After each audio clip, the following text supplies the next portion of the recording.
let's try to review again what we have learned yesterday about limits. And let's say we have this problem over here, and this is the h of x.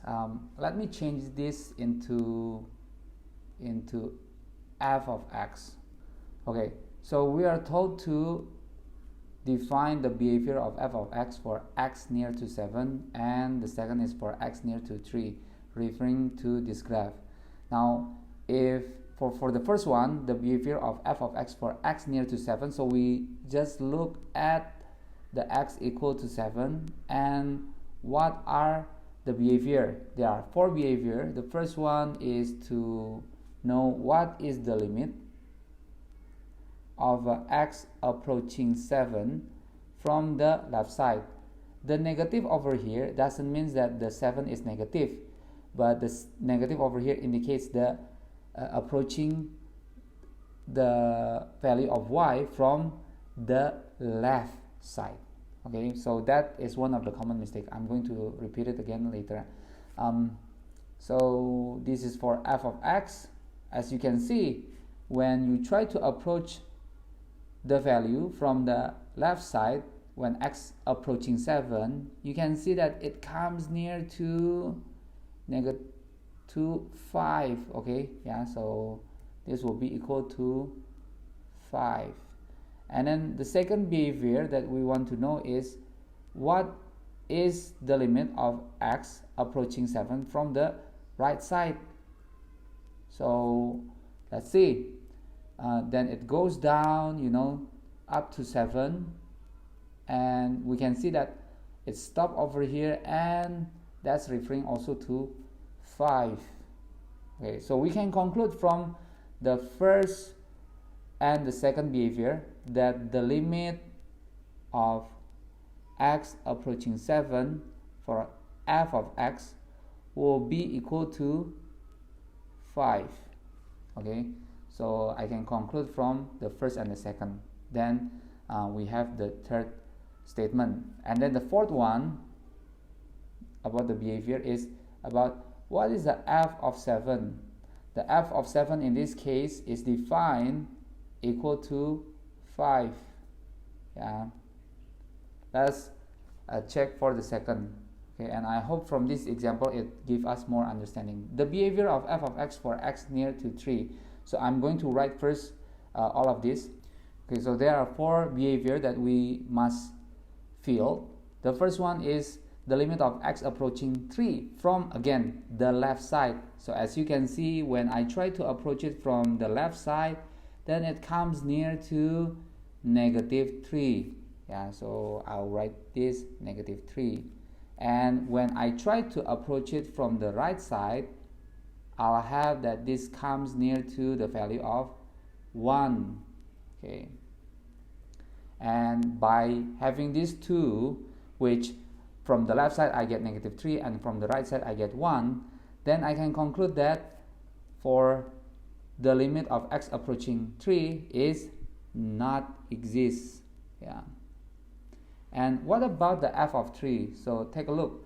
F of 3, there are 2 dot over here. One is a blank dot, one is the full dot. The blank dot means that this is undefined over here, but the full dot, it means that it's defined when the x equal with 3. So when x equal with 3 is defined as the f of x equal to 1. Okay, so this is 1. This is how we write it. Okay, now there are some important notes to estimate the limits. Sometimes the limit value equals the function value. So this is what it means. When you have the x and y, and then you have this kind of graph, in the middle there's a full dot, okay, and then this is 2, this is 3, and then you have that this is 2. These are polynomial functions, and then you can say that the limit of x approaching 3 for, let's say, f of x, if this is f of x, then it's equal to 2, and then f of 3 is also equal to 2. So it means that the limit value equals the function's value sometimes. Okay, that's the note. And what about the second? The second, it says that sometimes the limit value is not equal to the function value. So what does it look like when you have this kind of graph?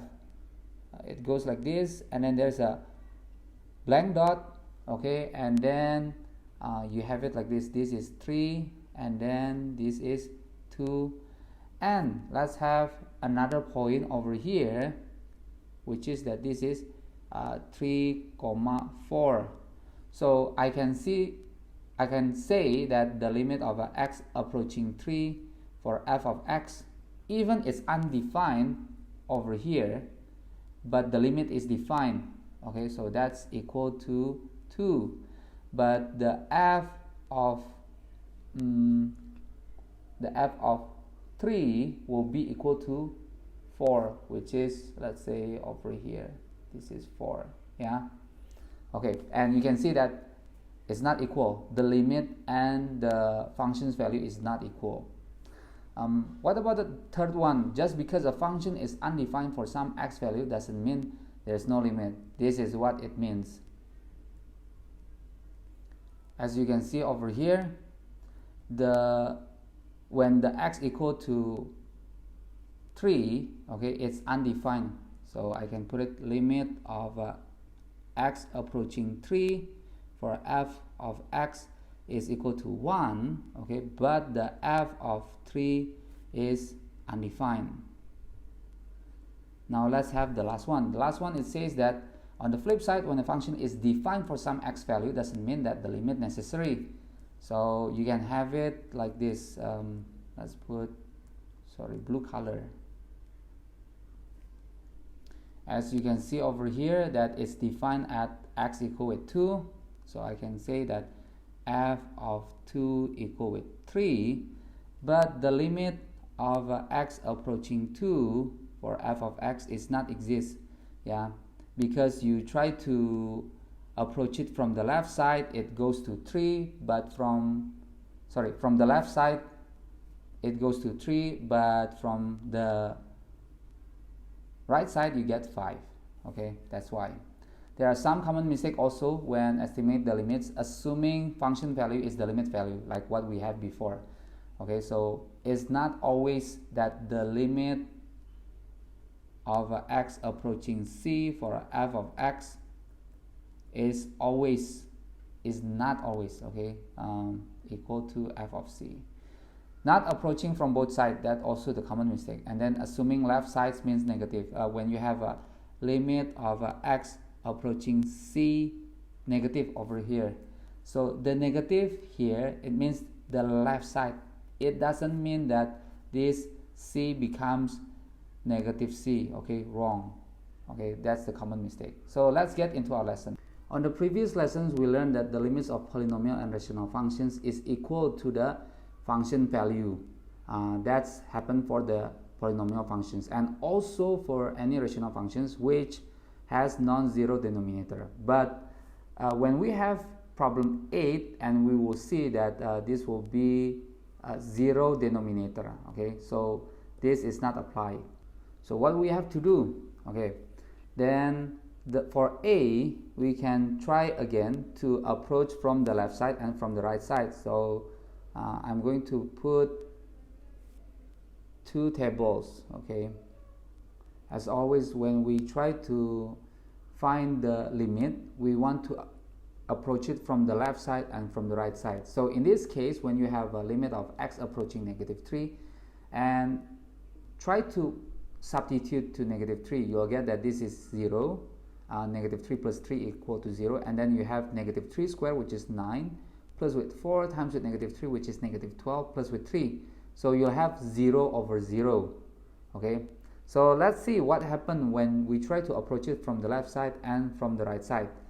It means that if I have this is 3, okay, then negative 3, then from the left side I'll have negative 3.2, negative 3.1, and so on. Okay, I'll pick some number over here, negative 3.1, negative 3.01, so it comes near to 3, negative 3.001, okay, negative 3 point, okay, it's supposed to be 001, and then this one is weight. And from the right side I'll have negative 2.9, negative 2.8, you know, which turning far away from negative 3. So I'll have this one, negative 2.9, negative 2.99, negative 2.999, and then negative 2.999, and then 9. Okay, so let's see what happened when you try to approach it from negative 3.1, and you put the number over here, negative 3.1 square plus with 4 times with negative 3.1 plus 3 divided by negative 3.1 plus with 3. What we are going to have? We are going to have negative 2.1, and then this will be negative 2.01. You can try it if you want. Negative 2.001, and then negative 2.001.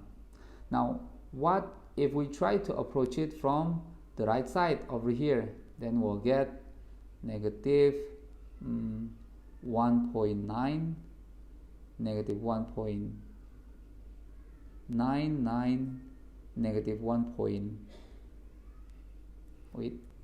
So as you can see that these two tables indicate a certain value. Okay, for the first table, it comes near to negative 2 when you try to estimate or approach negative 3. So I can say that the limit of x approaching 3 from the negative 3 from the left side, yeah, for f of x, it will be equal to negative 2, yeah, as you can see on the table. And if I try to approach it from here, from the right side, it also comes near to negative 2. So I can say that the limit of x approaching negative 3 from the right side for f of x, that will be also negative 2. So in conclusions, I can say that the limit of x approaching 3 for f of x will be, negative 3, I always forget that, equal to negative 2. Yeah, so this is the conclusions. Do you know what the graphic will look like? The graphic will look like this. You'll have it. This is the x, this is the y, and then you'll have this is 1, this is negative 1, and you'll have this continue or the removable discontinuity happen at this not drawn to scale negative 3. Yeah, so it's not defined at negative 3. Okay, so this is what it looks like. How can I tell? Because x squared plus 4x plus 3 over x plus 3, actually we can try to approach it using this limit of x approaching negative 3, and then we we factor out, so that will be x plus 1, x plus 3 divided by x plus 3. So since the limit is not equal to the function value, is not necessarily equal to function value, we can just cross it out, yeah, and we'll get a limit of x plus 1. So this is easier. We can just plug in, and then we'll get that negative 3 plus with 1, that will be equal to negative 2. Why don't you tell from the beginning? Because I want you to know. Okay, so let's see what happened to b. Okay, what happened to b? B is also same. I'll try to, this one I cannot use the, factor out and then eliminations. Okay, so for b, what I need to do is, again, I'll have that this is 4, so I'll put it over here, this is 4, and I'll try to approach it from the left side and from the right side. So this 4, I can try to approach it negative 3 not negative, always remember that one and get flipped, 3.5, 3.6, so I'll try to estimate 3.9, 3.99, and so on. Okay, and then from the right side I'll have 4.1, 4.2, but I'll try to estimate the numbers that comes near to 1, so we will know what happened when it comes near to 4. Yeah, I'll try to approach the number that comes near to 4. Okay, so I'll show you. So these are the numbers that I picked. Okay, on the left side I picked 3.9, 3.99, 3.999, and then on the right side I have 4.1, 4.01, and 4.001. So let's begin with the left side. So it means that I need to plug this number 3.9 up until here and find out what will happen. So briefly I'll get that this will be negative 7.9, and then the second will be negative 7.99, and then the third one will be negative 7.9999. So I can say that the limit of x approaching 4 from the left side, okay, for f of x, that will come to a certain number, negative 7.9, negative 7.99, negative 7.999. So that will become close to negative 8. Okay, then what happens if we try to approach it from the right side? And when you plug it into this formula, okay, when you put it into this formula, you'll get 8.1, 8.01, positive 8.001. So it comes to limit of x for x approaching from the right side. Okay, from the right side you'll get f of x equal with 8. So you can see that there are two different values. From the left side you get negative 8, from the right side you get 8. So we can say that the limit of x approaching 4 for f of x is not exist. Yeah. What the graphic look like? It will be something like this. This is better, so just took it from Desmos. This is what you're going to have when it's trying to approach negative 4 from the left side. You'll get that this is actually negative 8. Yeah, negative 8. And then when you try to approach it from the right side, you get 8. And this is undefined. This is undefined. Yeah, that leaves a blank dot. So this case for A is 0 over 0. The other case for B is also 0 over 0. This is called the indeterminate form. Why? Because it may exist or may not exist. Like B is not exist, but for A it exists. It comes to a certain number which is 2. Okay, sorry, negative 2. Yeah, okay. So again, this is called indeterminate form. When you have f of x is equal to 0, g of x equal to 0, it's called indeterminate form. And what happens if you have the f of x equal with L and then the g of x equal with 0? When you have L over 0, still remember about the rational functions and why I say it's important? Because when you have L over 0, you'll get what? Undefined. Yeah, or does not exist. The limit is not exist. We are going to learn more about this on chapter 2.2. Yeah, unbounded limits. Yeah. Okay, now not number 9. The match problem 9 is the limit expressions a 0 over 0 in the determinate form. Find the limit or explain why the limit does not exist. So for a, we can just substitute. Okay, when you substitute, like what I say, you can bring out again this formula. This theorem. Okay, it means that for R any rational functions with a non-zero denominator at x equals c, you can just apply it. Yeah, this is non-zero denominator. It means that when you put 3 over here, you'll get a number which is not 0. So you can just plug in.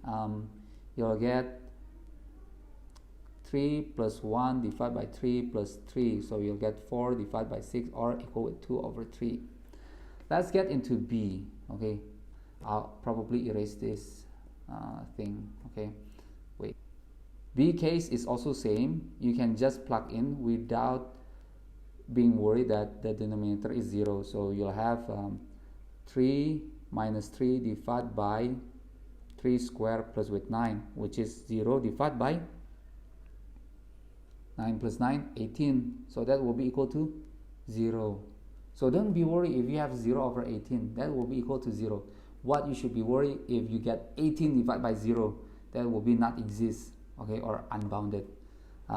C, okay, so C, since we have learned about indeterminate form, we can just put it like this: limit of x approaching 3 for x squared minus 9 divided by x minus 3.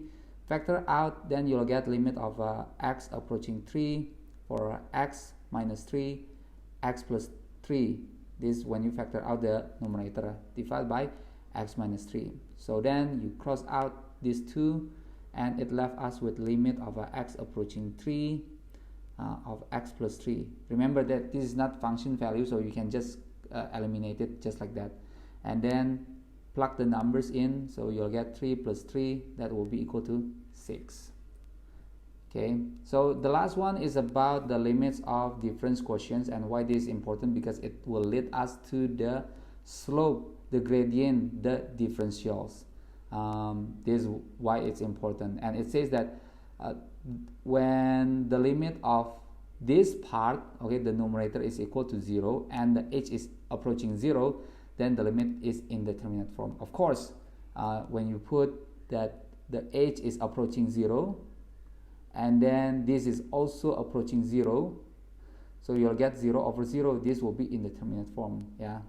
Okay, let's see what are the problems. Find the following limit for f of x equal with 7 minus 2x. Okay, this is the limit, so we'll just put it limit of h approaching 0 for f of 4 plus 8. So I will change the 4 plus h with the x.